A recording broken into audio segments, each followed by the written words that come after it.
Hello and welcome to a quick tutorial on utilising pinned documents to make those hard to reach documents a little bit easier to get to on the day-to-day usage.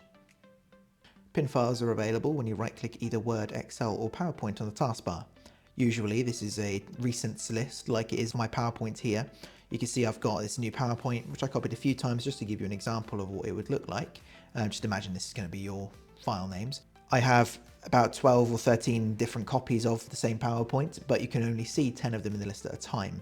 The most recently accessed will show at the top of the list, and then the oldest one will drop off the bottom, and it will keep dropping off as a newer one is accessed. Say if I went to go and access another file now, say number 4, which isn't on this list, that would come into the top of the list and number 3 would drop off. But say for example I wanted to keep one of these PowerPoints or any of the PowerPoints accessible at pretty much all times to me to make it a little bit easier to get to. You can do that from here, where if you see this pin icon on the far right hand side, pin to this list is what it shows when you hover over it. If you click that, you get the pinned version of it at the top.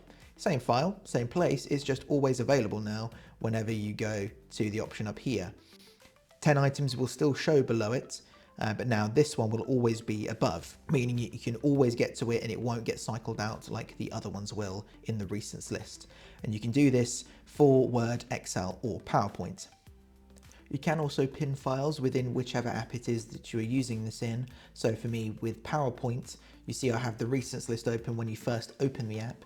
And if you were to hover over one of these files that you wanted to keep easy access to, just click the pin icon just here. It will stay with the pin icon on it now, and it will also be visible underneath the pinned tab. Differently to the first way I showed you, it will not be visible in this list except for as a recent. Pinning it inside of the app will not pin it when you right click the app. They are separate lists in that way. There we are, a quick little demonstration of using pinned files within Word, Excel or PowerPoint, just making those harder to reach files that little bit easier to get to.